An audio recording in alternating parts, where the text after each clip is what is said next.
Tonight on Elon Local News. A power outage across campus. How students are affected. How the California wildfires hitting close to Elon. Finding her place. We talked to one international student about her unique Thanksgiving celebration. All that and more. Elon Local News starts right now. Live from the Jane and Brian Williams studio at Elon University School of Communications. You're watching Elon Local News. Good evening and thank you for joining us. I'm Alex Hager. And I'm Megan Lynn. Some students will have to wait to register for classes after a power outage left much of campus in the dark this morning. Several places across campus were out of power or were using emergency lights. Traffic on West Haggard and North Williamson Avenue was directed by police after those traffic lights went out. A spokesperson for Duke Energy said the source of the outage was off of Walker Road north of campus and was due to, quote, weather-related issues. Vice President for Student Life John Dooley canceled classes this afternoon through 125. Freshman Elizabeth Biggin lives in the academic pavilions and was unable to get into her building with her Phoenix card during the outage. She says the university could learn from the inconveniences today. It's mostly like just Elon having a fail-safe system because like this, I know it's not common, but if it does happen and for an extended period of time, just for campus to be able to function normally without the use of technology. Now, one of the biggest concerns students had was the ability to register for winter and spring term classes. Registration has been rescheduled for those who have 6 to 41 credits starting tomorrow. At 7:30 a.m., those who have 41 or more credits can register. Students with 38 or more credits can register at 9:45 a.m., and those with 37 can pick their courses at 12:15 p.m. For a full updated list of new registration times, visit our website at elonnewsnetwork.com. Today marks the first day of the Elon Campus Police Traffic Safety Campaign. In an email last week, Campus Police notified students, faculty, and staff they'll be highlighting pedestrian traffic safety by patrolling on foot and in vehicles over the next few days. Our Rachel Ellis spoke to some students walking around downtown Elon this afternoon about the initiative. There are people who wait for the signal to cross the street, and others who don't take the most safe route to the other side. Jaywalk myself.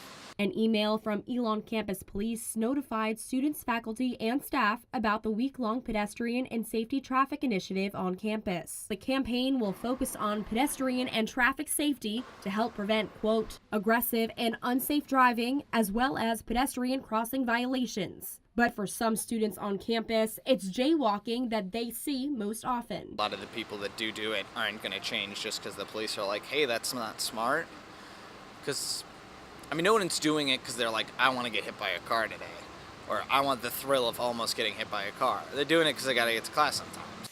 Elon Campus Police say they want pedestrians to do this, but some students on campus say they're going to continue to jaywalk. I do jaywalk, not a lot, but walking from here, we're in front of Ogas to Shar. I just feel like it's kind of too much work to walk all the way to the crosswalk. There's still going to be a decent amount of jaywalking, but I think it will help, for sure. Elon University Campus Police refused to speak with Elon News Network for an on-camera interview and has not responded for comment. But North Carolina state law says pedestrians should not cross at any place except in a marked crosswalk. And some students say that this law should be enforced more on campus. I haven't seen any campus police out since this email has come out. From the streets of Elon, Rachel Ellis, Elon Local News. In the email, Campus Police said, quote, working together, we can ensure a safe and secure campus environment, end quote.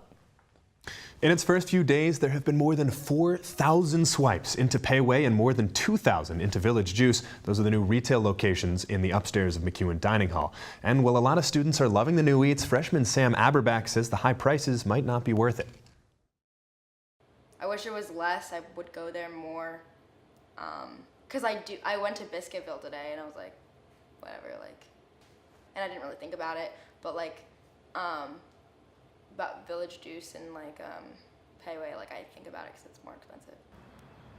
Freshman Giovanna Papavaro says the price wouldn't have been a problem for her if she knew more about the meal plans before she chose the most basic option. Well, being a college student, I am kind of on a budget, and I didn't fully understand what the +7 was. So I didn't see really I didn't get it. Students can use block swipes from those +7 or +14 plans at both restaurants. And according to Casey Claflin from Elon Dining, prices are set by the restaurants themselves along with Aramark's corporate office. With the winter months on the horizon, there's still some time to get your flu shot before the peak flu season arrives. The disease can be deadly, especially for the young, old, and those with chronic illnesses. Elon Medical Director Jeanette Archinal says college students often share germs and should take the dangers of the flu seriously. And it's the complications. The flu itself can make you sick for anything from 3 days to a week. The complications will put you in hospital. The complications can make you sick for a month. If you get the flu, even just the basic flu, in winter term here on campus, you may as well take medical withdrawal. You're not going to make up 4 or 5 days when it's winter term. Archinal also warned that the flu resulted in 381 deaths in North Carolina last year alone. And though there are no more flu shot clinics on campus this year, you can still get a shot at Target, CVS, and other local pharmacies. The wildfire that has killed 29 people in Southern California is still burning tonight. And for one Elon student, it hit close to home. And her summers at Camp Hess Kramer, which was destroyed by the fire. The camp is located 55 miles north of Los Angeles, a place Tivoli says has helped her grow into the person she is today.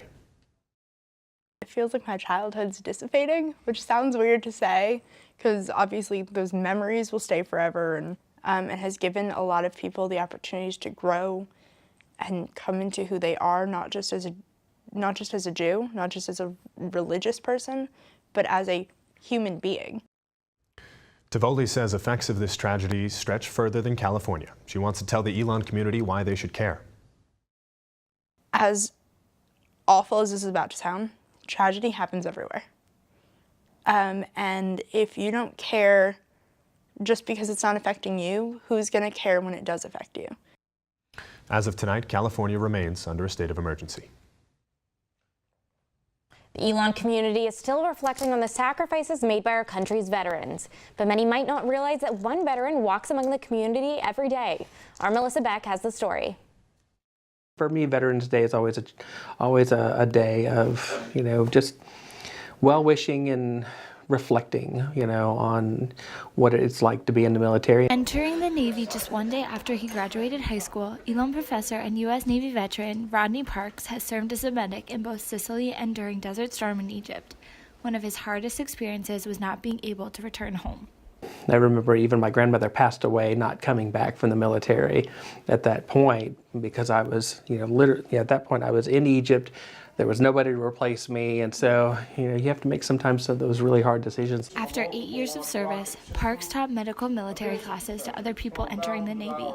On Elon's campus, Parks says there's a community of veterans that support each other. There is this, an element of brotherhood and sisterhood where, they understand, what your experiences were like and how unique it was to be in the military or to be in a combat zone. One group on campus, Team Hero, makes it their mission to support veterans monetarily and through letters and gifts year-round. But on Veterans Day, Team Hero's treasurer, JC Catch, says it's especially important. We just remember what they sacrificed for us and the way that they have contributed to the entire society that we live in. And I wish people remembered that more just on the everyday when you see veterans walking around. Team Hero is looking past Veterans Day to continue supporting veterans and military personnel through their Toys for Tots drive. Melissa Beck, Elon Local News. The Toys for Tots drive that Team Hero is hosting will take place throughout December. Coming up after the break, a walk through someone else's shoes. The Elon community explores the topic of homelessness. And I'm Jack Haley. After the break, I'll let you know about a group of seniors that are always saying goodbye. Stay tuned. You're watching Elon Local News. Tonight, the Student Government Association is hosting a fireside chat with President Book at 6:30 p.m. It's an opportunity for students to casually ask questions and will be held in downstairs Mosley Center. Student Body President Kenneth Brown Jr. says they chose the location with a goal in mind. To not only use the student center more, but to also to be truly engaging with the student body, and instead of asking them to come to us, but we go to them and in the spaces where they're interacting with. This will be the second fireside chat with Dr. Book this school year. The last one was held in Global Commons.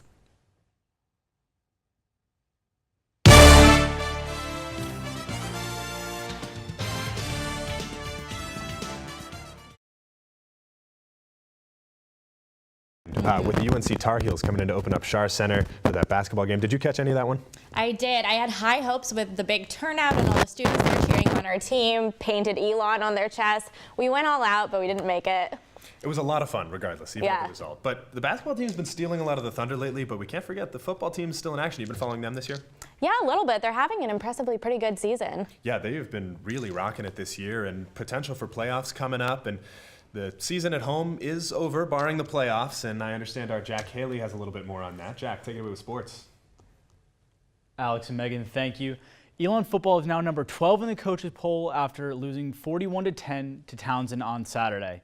I caught up with the team following the last game for the seniors at Rhodes Stadium. Saturday was senior day for number 12 Elon football. It was sweet for most, but bitter for others like Malcolm Summers, who had his senior year cut short due to injury. For linebacker Warren Messer, this day was a testament to how far he and the program have come since stepping under the Oaks to join the Phoenix. We weren't so good. We were at the bottom of the conference, and now to be somewhat at the top of the conference, my last 2 years here, it just shows the work that we put in, the drive we kept, the motivation and determination and dedication we kept to try to show people that we were great, because we were guys that were overlooked in the recruiting process through high school. So our class made it right to come in and change the culture, especially when Coach Signetti got here. While Signetti knows how talented his team is on the field, he also recognizes what great people they are off the field as well. You know, the great people, guys that really work every day and prepare hard and do their best, and that's why, you know, one day football ends for everybody. You know, that's why these guys are going to be successful in life. But before football ends for this group, they will have one more game to impress the playoff committee against Maine after losing on senior day to Townsend 41-10. Jack Haley, Elon Local News. And after that huge drop, Elon will need to play and win to get in to those playoffs. They will now visit Maine this Saturday, who has already clinched at least a share of the CAA title. If they beat Elon, they will take the outright CAA championship. And men's basketball will get one more game at home before Thanksgiving break. They will take on Milligan College this Thursday night at Schar Center. Alex and Megan, back to you. Thanks so much, Jack. Yes, thanks, Jack. And most people think of November as the start of fall, but it's also Native American Heritage Month. The Center for Race, Ethnicity and Diversity, Education, or CREED, is hosting events throughout this week to celebrate. Tomorrow, College Coffee is honoring Native Heritage Month. Students can learn about Native populations and their contributions to America. On Wednesday, the CREED is offering a basket weaving workshop at 5:30. Attendees must RSVP to participate. On Thursday, Newman Lumen is hosting Native Talk at 9:20 a.m. to discuss current events impacting Native Americans. And the Native Night panel at 5:30 on Thursday in the Truett Center. To end the week, Friday will be recognized as a day of mourning for Native Americans to reflect on the lives throughout our country's history. Tonight is the Faces of Homelessness panel. According to research by the New York Times, 79% of Elon students come from the top 20% of family incomes. Student director of Campus Kitchen, Maria Santana Garces, says because of some Elon students' backgrounds, they're never exposed to homelessness. I know for a fact that for the longest time, I really didn't understand homelessness. I thought it was that somebody made bad decisions all the while, that they somehow deserved to be homeless, that it was easy to get out of homelessness, and it's really not. The panel is part of Hunger and Homelessness Awareness Week. Santana Garces says the guests on the panel will leave an impact on the Elon community. So these are people who have either been homeless or currently are homeless, and they try to educate the public about homelessness and the issues surrounding homelessness. The panel starts at 7:30 tonight in McKinnon Hall inside the Mosley Center. For more information on Campus Kitchen, visit campuskitchens.org.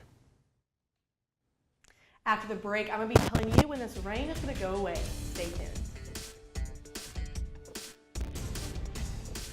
This week's Pendulum is available Wednesday morning when we come back. You're watching Elon Local News.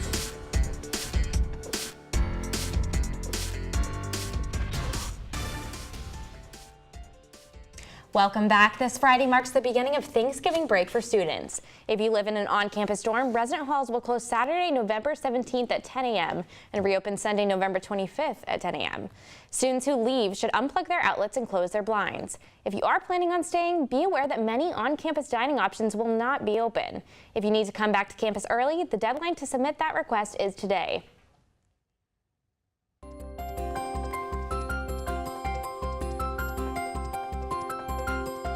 You know, Alex, I feel like we have just bypassed winter, gone straight into that spring rain showers. It's gross out there. On my way to the studio, I stepped in a puddle, had to change my socks. It is not pleasant. Yeah, I went and measured the rain on the road in downtown Elon earlier, and there was a solid inch there. And it's that frigid rain, too. It is just chills you to your bones. It's not fun. Very cold. You want to hang on to those rain jackets, folks, and don't go out without an umbrella either because it will spray in your face. Well, our Carly Thomas is in studio with the weather update for this week. Carly, is this rain going to stay around? Thanks, Alex and Megan. I have to say it has been gross and wet today. That's the worst. I have to say the rain I feel like has not stopped at all, and that's the worst when you're trying to walk to class in the rain, especially sitting in class with your clothes all wet. I mean, as you can see, it's downpouring. There's puddles everywhere, which is the worst. Now, as we head into that Phoenix 5-day forecast, you're not going to want to put down those umbrellas and rain jackets just yet because we're expecting rain all the way until Thursday. You're also might want to grab a warm jacket because the temperatures are going to remain cold with the highs tomorrow in the 50s and the lows in the 30s. Now on Wednesday and Thursday, it's going to get even colder with the highs in the 40s and the lows in the 30s. Now as we head into the weekend, we're going to leave that rain behind and actually see some sunny weather, which will be nice. Now the highs are, you're not going to want to hang up those warm jackets just yet because the highs are going to continue to be in the 50s and the lows in the 30s. But as you guys start to travel for Thanksgiving break, at least you're going to see some sunny skies. Now we hope you have a great Thanksgiving break and safe travels back home. Now back to you guys. I am ready for the weekend for numerous reasons. Monday's a long day, but especially to see that sunshine. And I have a feeling most of us will be leaving campus before that goes here. So I think we're going to have rainy memories of campus when we head home for Thanksgiving. Yeah, are you driving? Are you flying? I'm flying. Hopefully the weather's good enough to take off. But once I head up north, I have a feeling it'll be pretty chilly up there too. Yeah, I'm driving, so I hope for clear skies for you and clear roads for me. And lawyer Alan Dershowitz is coming to Elon as part of the Distinguished Leadership Lecture Series. Dershowitz will share his reflections on current events, the future of civil rights, and his skepticism of Russian interference in the 2016 elections. His talk will be at the Elon University School of Law Library in Greensboro at 6:30 on Wednesday. Also on Wednesday, there will be a Living Learning Community Ice Cream Social for those interested in applying for the 2019-2020 school year. The event will take place at Mosley Student Center at 6:30. Priority applications to live in an LLC are due November 30th. And if you're looking to hear some music, the Phoenix Winds Ensemble will perform their fall concert in McCrary Theater on Thursday at 7:30. The theme of the concert is nature, with each piece relating back in some way. Now let's head over to the newsroom where our team is working on the latest edition of The Pendulum coming out Wednesday. Alexandra Schoenfield is there live. What can we expect this week, Alexandra? Thank you, Megan and Alex. This week we have a bunch of really interesting stories in The Pendulum, starting with our front page, which is about a local Native American tribe right here in Burlington. We also have a story on a new colony of town of Elon, Alpha Epsilon Pi, a Jewish fraternity. And in sports, we have a story about senior night at Rhodes Stadium, which took place on Saturday to honor the football seniors. That's all we have. Back to you. Thanks, Alexandra. Make sure you pick up a copy of the paper this Wednesday. I am really excited to read it. They always do a phenomenal job. Some great writing in there. The design team does some good work, and really fascinated to read that piece on the Native American tribe here. Yeah, definitely. You can follow up on some of the stories we've had in the show tonight, get a more in-depth look on those. And when we come back, an international student who has her own meaning of the word home. You're watching Elon Local News.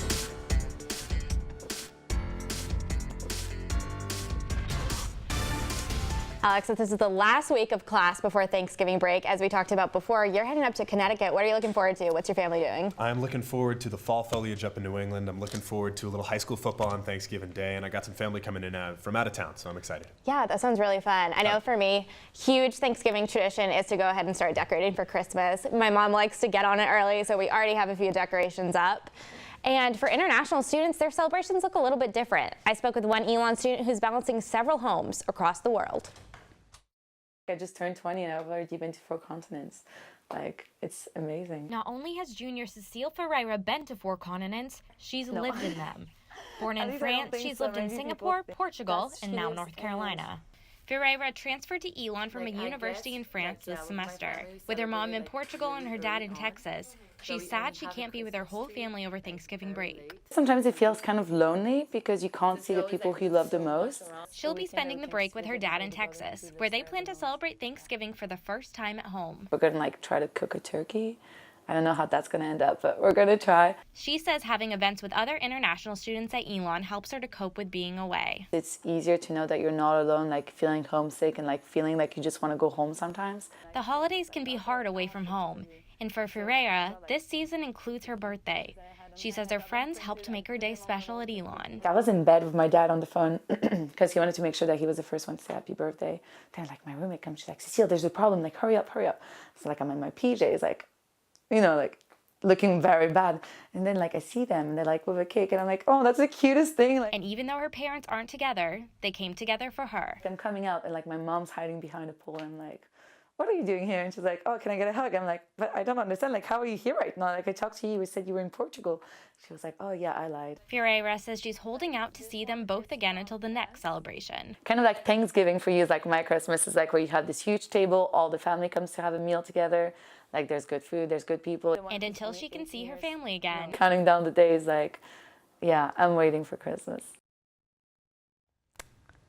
You know, Alex, I talked to Cecile and she said it's great because anywhere she goes, she can say, oh, I'm going to see my best friend, because she has friends all across the world. I think that's so interesting.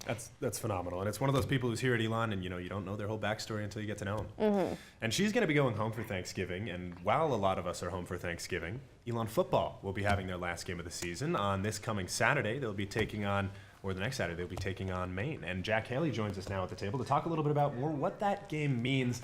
Jack Haley, can you tell us what's going on? Yeah, they're really going to need a win, but luckily it was an anomaly, I think, last weekend Jack, playing so badly. We're going to have to cut you off as we're heading into the end of the show. Yeah. Thanks so much for being here. And that's all the news we have for you tonight. Thanks for joining us. For all the news you need to know when we're not on the air, make sure to check out our website, elonnewsnetwork.com, and follow us on social media at Elon News Network. Be sure to pick up a copy of The Pendulum this week. Have a great week.